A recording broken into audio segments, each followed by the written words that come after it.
middle school woodshop teacher once told this author to hand-sand a wooden DVD rack project until its surface went smoother than a baby's bottom. The teacher's name is long forgotten, but that quote stuck. The image of the business end of an infant ensured as much, and it applies as aptly to the 2016 Chevrolet Cruze as sandpaper does to wood. The Cruze is a seriously smooth car, from its slippery shape to the way its doors shut with a muffled whumph. In large part, the Cruze's smoothness is derived from its impeccably compliant suspension. In car terms, it is refined. And the Cruze doesn't come much more so than the mid-grade LT tested here, with the automatic transmission and 16-inch wheels.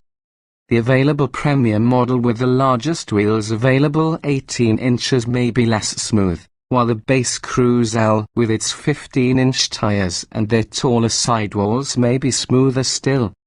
Yet cut the lineup down the middle and you're still talking baby bottom smooth.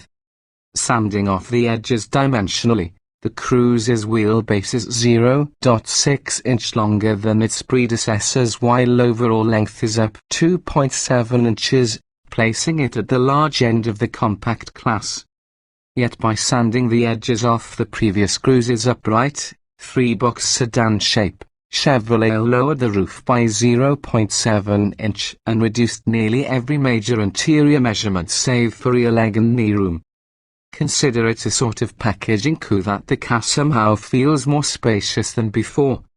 The steeply raked windshield, which is located farther from the driver at the end of a deeper dashboard, gives front seat occupants an area environment, while the increases in back seat knee room 2.0 inches and rear leg room 0.7 inch lend the aft quarters a whiff of limo luxury. Well, there's plenty of rear seat space down low, headroom in back remains tight. The Cruze's chassis tuning contributes to the sensation of greater size, too, by mimicking the comfortable, solid-feeling mid-size Malibu. General Motors' excellence in suspension calibration is on full display here, where humble components, front struts and a torsion beam rear axle, are tuned to deliver uncanny stability and comfort.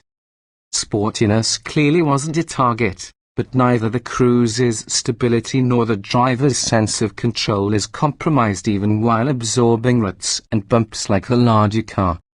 This doesn't show up in the sedan's Hocham 0.82 grams skid pad performance or its 168-foot stopping distance from 70 miles per hour. But what matters is that in aggressive emergency maneuvers such as quick lane changes or panic braking while turning, the back end stays planted, and when the car gives up grip, it's with safe, predictable and austere. In keeping with the car's general mission, the steering is light but direct, with a distinct on-center zone that allows the driver to maintain straight-ahead tracking on interstates using only a thumb on the wheel. More power, less weight, more good, replacing both the previous generation Cruze's base 1.8-litre 4 and available 1.4-litre turbocharged 4-cylinder gasoline engines is a single power plant, an all-new 1.4-litre turbo 4. A diesel variant will return in 2017. Although similar in displacement to the old turbo engine, this one is 35 cubic centimeters larger, freshly designed, and features a block cast of aluminium instead of iron. It's 44 pounds lighter than the old 1.4T, it's also lighter than the old naturally aspirated 1.8-litre 4, and backs up to either a 6-speed manual or the 6-speed automatic transmission fitted to our test car.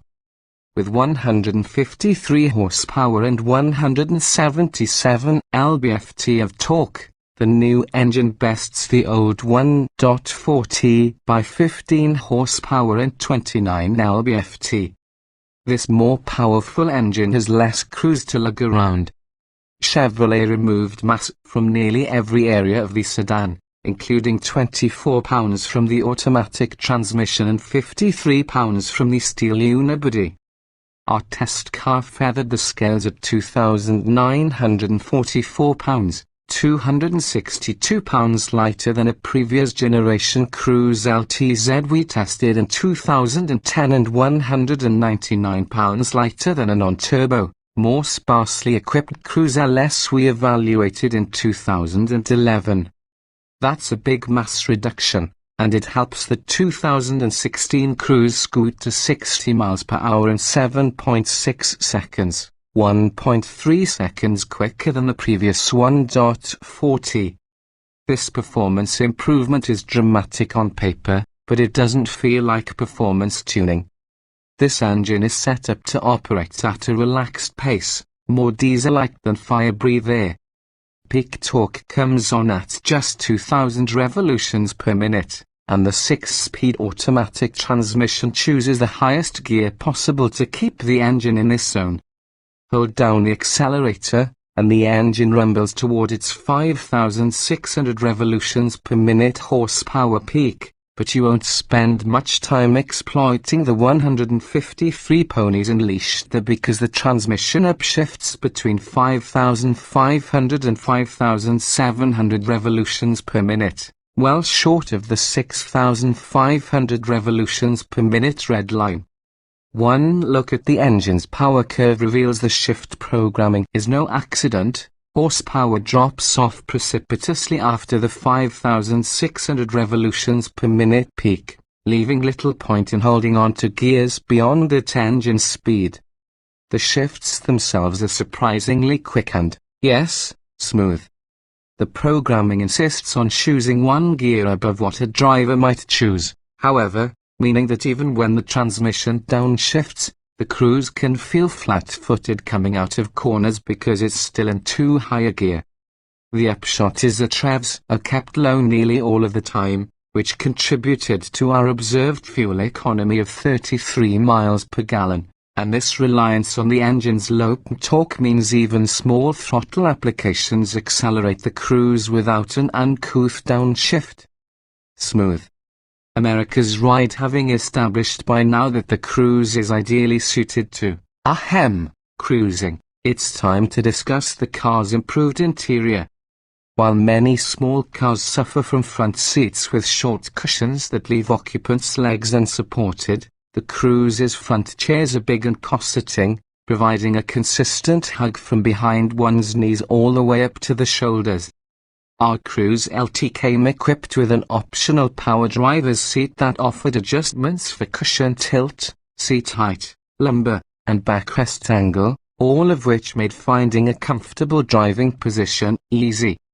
The main annoyance is that the brake pedal is positioned about 2 inches closer to the driver than the gas pedal, requiring more leg motion than should be necessary to apply the brakes. Chevrolet clased up the dashboard relative to the old Cruze's Unit 2, adding a rubberized plastic material to the surface while carrying over the unusual patches of cloth trim. There's also a lot more chrome, and it has been applied in thick chunks. We'll leave it to you to decide if you like it. Regardless, the cabin looks smart, even in our moderately optioned LT. Our car came only with the $1,150 convenience package and the $1,495 sun and sound package, together adding things like heated front seats, that power driver's seat, a sunroof, proximity access, a color driver information screen, a larger 8.0-inch touchscreen in place of the standard 7.0-inch unit, and a Bose audio system. Thus equipped, our car cost $25,035, including $395 in special red paint. And the environment works even better than it looks, with the touchscreen running Chevrolet's easy-to-smiling infotainment menu and the hard-button controls operating with a well-damped smoothness. Usefulness abounds. There are storage cubbies in the doors, a stash spot for a phone ahead of the shifter, and a total of 6 cup holders. The front center armrest slides fore and aft. Android Auto and Apple CarPlay integration is built in, and when an iPhone is hooked up using a USB cable, The driver can call out Siri commands or manage music selections via the touchscreen or a secondary display in the gauge cluster using a steering wheel control pad. The same goes for an Android phone, albeit with Google, not Siri, as the personal assistant. Yes, GM's 4G LTE data connection and a Wi-Fi hotspot are standard, and, yes, we used both to send some emails while stopped on the side of the road. Between its accommodating cabin, supple suspension, and strong but muted engine, the Cruze offers a lot to recommend it. Oh, and did we mention the trunk is a huge and usefully shaped hold measuring 14 cubic feet? Were it our dough on the line, we'd still choose a Mazda 3 or a Honda Civic, which are more satisfying to drive. But for buyers who are unconcerned with steering feel or knife-edged chassis response, the Cruze is a damn good car.